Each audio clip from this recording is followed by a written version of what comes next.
কথায় আছে টিনু, ঠেকায় পড়লে বিড়ালও গাছে ওঠে। তোর হয়েছে ঠিক সেই অবস্থা। তুই বলছিস, ভিউয়ার্সরা বলছে যে তুই এখন একটু সিরিয়াস হয়েছিস, অনেকটা সিরিয়াস হয়েছিস, আর সেটা তোকে দেখে বোঝা যাচ্ছে। হ্যাঁ, এটা তো সত্যি, তোকে দেখে বোঝা যাচ্ছে যে তুই এখন কিন্তু পরিশ্রম করছিস। একদমই তাই, কারণ তুই অনেকটা হাওয়া লাগিয়ে ঘুরে দেখেছিস যে ইহুই তো আমার ভিডিওতে 15,000, 20,000, 25,000, 30,000 ভিউজ এসে যায়, কোনো টেনশন নেই, একদম মানে দে ধারাক্কে ভিউজ এসে যাচ্ছে, আমি যা করছি তাতেই ভিউজ, টিনা মানেই ভিউজ, এটাই তোর ছিল, তাই তো? আর তার জন্য খাটার প্রবণতা তোর কোনো কালেই ছিল না। খাটা মানে কি?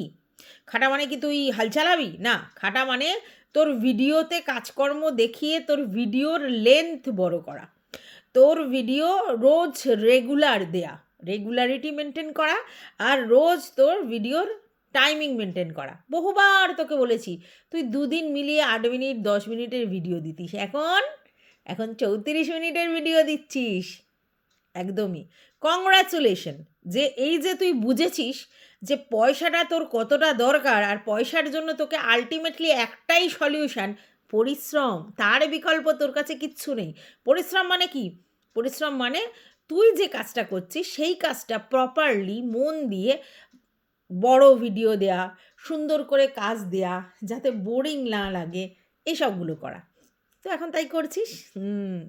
কারণ তুই একটা জিনিস বুঝেছিস, যেইখানে যেই শহরে এখন তুই রয়েছিস, সেই শহরে তুই যেভাবে থাকতে চাইছিস, মানে সব কিছু হাতের মুঠোয় চলে আসবে, ঘুরবো, বেড়াবো, খাবো, অ্যাশ করবো, মেলায় যাব, নতুন নতুন জায়গা এক্সপ্লোর করব, নিজে নিজে ব্লিঙ্কিট থেকে অর্ডার করে খাবার দাবার খাবো, তারপরে হচ্ছে সুন্দর সুন্দর সামান কিনবো, গার্মেন্টস কিনবো। এই যে তুই মেন্টালিটিটা রাখছিস বা নিজেকে একটু আপগ্রেড করার চেষ্টা করছিস, তাতে আসল জিনিসটা কি? টঙ্কা। এর বাইরে কোনো কিছু হিসাব মেলাতে পারবি না। আর সেটা যদি দিল্লির মতো শহরে তুই যেরকম লিভিং স্ট্যান্ডার্ডটা চাইছিস, আর তাতে যদি তোকে মানে সেটা কন্টিনিউ করতে হয়, তার জন্য তোকে পরিশ্রম করতে হবে ভিডিওর মধ্যে, ভিডিওর লেন্থ বাড়াতে হবে। মন মানি করে আজ ভিডিও দিচ্ছি, কাল দিচ্ছি না, কাল দেবো না, আবার কালকে দেবো, হবে নি। আর সেটা কিন্তু পরিষ্কার বোঝা যাচ্ছে। তো ভালো, এই যে আমরা তোকে বলে বলে বলে বলে থকে গেছিলাম একটা সময় যে তুই রেগুলার ভিডিও দে, তুই রেগুলার একটা করে বড় ভিডিও দে, লং ভিডিও দে, তারপরে তুই যদি শর্টস করতে পারিস, নতুন করে মিনি ব্লগ করতে পারিস, তাহলে তো ওয়েল অ্যান্ড গুড। তখন কে কার কথা শোনে? টিনা এমনি ভিডিও করলে প্রচুর ভিউজ, তাই তো? যাক, এটা খুব ভালো হয়েছে, তুই নিজেও বুঝতে পেরেছিস। একটা কথা তুই খুব দামি বলেছিস, সব কিছুতে না মানুষ অ্যাপ্রিসিয়েশন চায়। এই যে আমরা কোনো কাজ করি, তাতে যদি তালি বাজে দেখবি আমাদের এনার্জি সেই লেভেলের হয়। এই যে যারা গায়ক গায়িকা মানে গান করে, হ্যাঁ, মঞ্চে উঠে, তো তারা বলে তালিয়া তালিয়া, তালি মারো, এই করো, কেন? তার মানে তার গানটা কি বেশি সুন্দর হবে? না, এনথ্রু পাবে, গান করার মজাটা পাবে, আরও বেশি গান করার জন্য মানে চার্জড হবে, এটার জন্যে বলে। যেমনি আমরা বলি লাইক করো, লাইক করো, লাইক করো, লাইক করলে কি বেশি ভিউজ হবে? একদমই না। লাইক করো বলি এই জন্যই, কারণ লাইক করলে আমাদের এনার্জি বেশি আসবে, কমেন্ট করলে বেশি এনার্জি আসবে, ঠিক আছে? তো এই জন্যে বলা হয়। তা তুইও সেম জিনিসটা বুঝেছিস যে থ্রু আমায় পেতে গেলে, কোনো কাজ করতে গেলে আমাকে অ্যাপ্রিসিয়েট করতে হবে, নাহলে আমার করার ইচ্ছা হবে না। আর এটা তো সত্যি যে তুই তোর শ্বশুরবাড়িতে যখন রান্নাবান্না করতিস, সেইভাবে তোকে কেউ এন্থ্রু জোগাতো না, বা তোকে খুব অ্যাপ্রিসিয়েট করতো যে হ্যাঁ খুব ভালো করেছো, সেটা করতো না। বেশিরভাগ ফ্যামিলিতে এই প্রবলেমটা আছে, যেখানে মা রান্নাবান্না করে বা মা রান্না করতে ভালোবাসে বা মা সংসার সামলাতে ভালোবাসে, সেইখানে ছেলেপুলেরা আমার মা ভালো রান্না করে, আমার মার এই, আমার মার ওই। সে জায়গায় যে একটা নতুন মেয়েকে নিয়ে এসেছি, তার রান্নাটাতেও অ্যাপ্রিসিয়েট করতে হবে, সে হয়তো খারাপই করছে কিন্তু তারপরেও তাকে বাহবা দিতে হবে, সেই ব্যাপারটাই ভুলে যায়। এটা কিন্তু একটা সংসারের মেন মানে পার্ট একটা, এটাও কিন্তু একটা মানসিক ব্যাপার থাকে, এটার উপরও কিন্তু নির্ভর করে। একটা সংসারকে একটা মেয়ে ভালোবেসে যখন আসছে, তখন তার অ্যাপ্রিসিয়েশন সে চায় তার কাজের, আর সেটা কিন্তু খুব স্বাভাবিক ব্যাপার। আর সেটা যদি না পায় তাহলে তার মন ভেঙে যায়। এই যে সংসার ভাঙে, তার পিছনে ছোট ছোট ছোট ছোট জিনিস থাকে, আর এইগুলোই কিন্তু মাইনিউট মাইনিউট জিনিসগুলোই কিন্তু একটা সময় আউটবাস্ট হয়ে যায়। তো যাই হোক, তুই যে কেন বলেছিস সেটা তো পরিষ্কার, কারণ তুই অতীতের কথা মনে করেছিস, আর অতীতের কথা মনে পড়তেই তুই কথাটা বলেছিস যে আমার তো এরকম হয়, আর কার কার এরকম হয়, বেশিরভাগ লোকেরই এরকম হয়। তোর মতো যারা নতুন সংসার জীবন শুরু করেছে কোনো এক সময়, আর তারপরে তারা শ্বশুরবাড়ি থেকে অ্যাপ্রিসিয়েশন পায়নি রান্নাবান্না বা কোনো কাজের, তখন তাদের মন ভেঙে গেছে। আর যদি সেখানে সবসময় তুলনা হয় যে তার থেকে 20, 25, 30 বছর আগের ঘরণী এবং তার ম্যাচুরিটির সঙ্গে যদি তুলনা হয়, তাহলে তো খুব মুশকিল। আর ছেলেদের একটা প্রবণতা থাকে যে মায়ের সঙ্গে কম্পেয়ার করাটা, এটা একটা তুলনামূলক ব্যাপার থেকেই যায়। কিন্তু এটা বলছে না মায়ের সঙ্গে কী করে তুলনা করব, সেও একদিন যেদিন মায়ের পর্যায়ে পৌঁছাবে সেদিনকে তারও অটোমেটিক্যালি এই ব্যাপারটা এসে যাবে। কিন্তু মা তো মায়ের জায়গায় রয়েছে, আর ছেলেরা মা অন্তঃপ্রাণ, আর মা অন্তঃপ্রাণ মানেই সেখানে বউকে এই ব্যাপারগুলো শুনতে হয়, আর বউয়েরই এই ছোট ছোট জিনিসগুলোই ক্ষোভের আকার ধারণ করে। তো চলো, welcome back to my channel. আশা করছি তোমরা সবাই খুব ভালো আছো, আর আমিও খুব ভালো আছি নতুন একটা ভিডিওর সাথে। আমি রুনার লাইফস্টাইল থেকে। আগে একটা ভিডিও করেছি, সেই ভিডিওটাতে এখনও কমেন্ট বক্স চেক করা হয়নি, এই সবে একটু আগে এলাম, আর এসে মনে হলো যে ভিডিওটা করি। তো যেটা বলছিলাম সেটা হচ্ছে, টিনু, সব ঠিক আছে, কিন্তু তুই যে বারবার বলছিস তোকে অ্যাপ্রিসিয়েট করার লোক আছে, কারা অ্যাপ্রিসিয়েট করেছে? ভিউয়ার্সদের কথা বলছিস, তারা তো খেয়ে চেকে দেখেনি, দেখে বলছে সুন্দর হয়েছে, খুব ভালো হয়েছে। সেটা তো সোশ্যাল মিডিয়াতে ব্যাপার, সেখানে তো তোর সামনাসামনি কেউ কিছু বলছে না। এই অ্যাপ্রিসিয়েশনেই তুই এত খুশি, নাকি অ্যাপ্রিসিয়েশন করার তোর কোনো স্পেশাল লোক আছে? হ্যাঁ বলতো, কেন বলছি বলতো? কারণ তুই বলছিস আগের দিন পরোটা করবার সময়, আলুর পরোটা খাওয়ার সময় বললি আমি মানে একটা একটা করে নিলাম, একটা একটা করে কার সঙ্গে ভাগ করে নিলি? মানে তুই একটা আর একটা কেক নিল, সেটাতে কিন্তু ক্লারিফাই করিসনি, যদিও কথাটা ঘুরিয়ে দিয়েছিস। কি বলেছিস? একটার পর একটা করে নিচ্ছি, মানে একটা খেয়ে দেখছি, তারপরে একটা খেয়েছি, তারপরে একটা খেয়েছি, এরকম, তাই তো? তারপরে তোর আলুর পরোটা যেটা বেঁচেছিল সেটা তুই চা দিয়ে পুরুত করে খেয়ে নিয়েছিস। তারপর আজকে দুধের এক্সকিউজ কি? আমি দুধ এমনি এমনি খাই, আমি তো এমনি এমনি খাই, দুধ খেতে আমি ভালোবাসি, কাপ কাপ দুধ খাই, তারপরে চা আর কফির মধ্যেই তো আমি বেঁচে আছি, চা কফি সবসময় খাই। আর তারপরে হচ্ছে কি, সর খাই, জাল দিয়ে সর খাই, তাই দুধ শেষ হয়ে যায়। একটা মেয়ে একা সংসারে থাকে, সে যদি কিলো কিলো দুধ নিয়ে আসে, আর সেই কিলো কিলো দুধ যদি খেতে না দেখা যায়, তাহলে লোক প্রশ্ন করবে, ভাই বস এটা তো বোঝো। তো যাই হোক, তুমি যদি চা কফি খাও, তাহলে সেটা যদি বেশি পরিমাণ খাও, সেটা তো তোমার হেলথের জন্য ভালো না। তুমি দুধের সর খেয়েছো, দুধ কাপে করে খেয়েছো, ওয়েল অ্যান্ড গুড। কিন্তু তুমি চা যদি দিনে 8 বার 10 বার করে খাও, তাহলে this is very bad habit, বুঝেছো? ঘুম আসবে না। এই যে তুমি বলছো তুমি উঠে পড়ছো 10টায়, কিন্তু ঘুমাচ্ছ 4:30 5টার সময়, তার মূল কারণ হচ্ছে তোমার এই কফি খাওয়া। তার মূল কারণ হচ্ছে তোমার এই চা খাওয়া। তার মূল কারণ হচ্ছে তোমার রাত জেগে ফোন এডিটিং করা প্লাস ফোন দেখা, বুঝেছো? তাহলে তুমি ঘুম আসার জন্য যেগুলো যেগুলো করতে হয় সেগুলো করছো কি? ঘুম আসার জন্য ঘুম একটা প্রার্থনা, সবাই হয় না। আর তুমি তো আর বাইরে গিয়ে সেই পরিশ্রম করো না, ঘরের মধ্যেই হাঁটাচলা করো, ওই পরিশ্রমে ঘুম আসবে না। একার জন্য সেই পরিশ্রমে ঘুম আসবে না, কারণ তোমার কায়িক পরিশ্রম নেই, অথচ তুমি ইনটেক করছো কফি, চা, এটা এটা সেটা, তাহলে তোমার ঘুম কী করে আসবে? ঘুম আসার জন্য ঘুমকে ডাকতে হবে, স্মরণ করতে হবে, ঘুম আসার জন্য সেই কাজগুলো করতে হবে।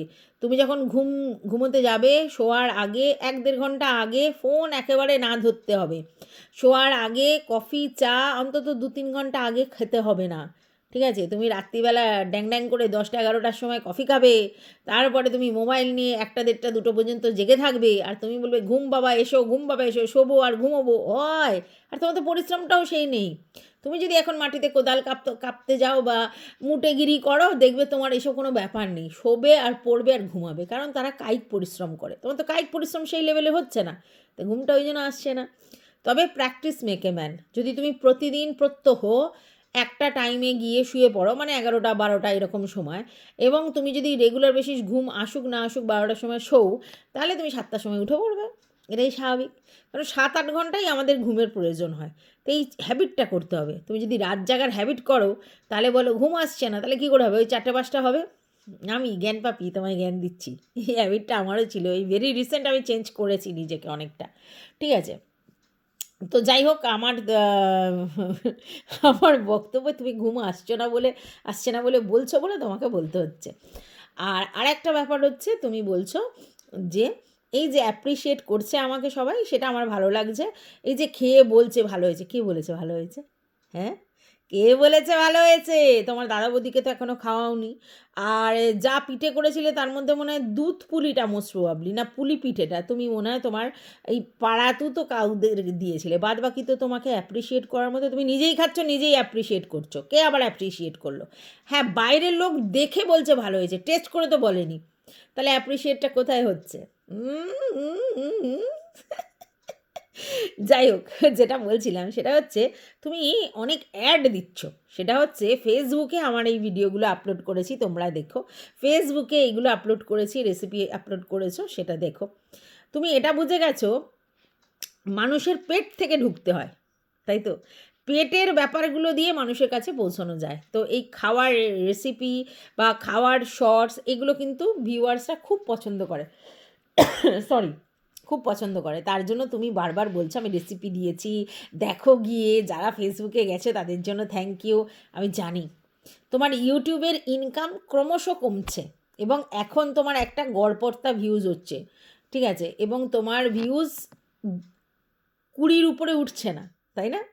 একটা দুটোতে উঠছে, কিন্তু 20-র উপরে উঠছে না। তাই তুমি বুঝতে পারছো টাকার টানটা কোথায় পড়বে। আর তার জন্যই তুমি ইউটিউবের পাশে পাশে ফেসবুক থেকেও ইনকাম করতে চাইছো। This is very good. মানে আমার তো মনে হয় এটা ভালো ডিসিশান, যে আমি ইউটিউবের পাশাপাশি ফেসবুকেও কাজ করব। কারণ আমার কাজের জায়গা আছে, আমি ইনস্টাতে কাজ করব, আমি ফেসবুকে কাজ করব, আমি ইউটিউবে কাজ করব, কারণ আমার টাকার দরকার। আর টাকার দরকার, আমি যদি ভিডিও বানিয়ে 3 জায়গায় ছেড়ে আমার যদি প্রফিট হয়, অসুবিধে কী আছে? আর এটার জন্য এই যে ব্যাপারটা তোমার মধ্যে রয়েছে, এইটা আমার ভালো লেগেছে, যে আলটিমেটলি তুমি বুঝেছো টাকা মাটি, মাটি টাকা। টাকা আমাকে বাস ইনকাম করতে হবে, নাহলে কেউ ভ্যালু দেবে না টিনা সুন্দরীকে। শুধুমাত্র টঙ্কা যদি টিনু সুন্দরীর কাছে থাকে, আর সেই টাকা যদি সে নিজে নার্চার করতে পারে, তাহলে লোক ওকে মানে ভ্যালু দেবে, তাই তো? তার জন্য তুমি কী করেছো? টাকা ইনকাম করার জন্য ফেসবুকের অ্যাড দিচ্ছ। আমার ভালো লেগেছে ব্যাপারটা, যে আলটিমেটলি মেয়েটার এই চেতনা হয়েছে যে ভাই আমার টাকা আমাকে ইনকাম করতে হবে, ফ্লুক চালে টাকা ইনকাম হবে না, তার জন্য পরিশ্রম করতে হবে। আর তারপরে হচ্ছে তারপরে আমার সোশ্যাল মিডিয়ার প্রতিটা জায়গায় এক্সপ্লোর করতে হবে, নিজের চ্যানেলটাকে গ্রো করানোর জন্য, নিজের ইনকামটা বাড়ানোর জন্য। এই যে চিন্তা ভাবনাটা এনেছো, এটা ঠিক আছে।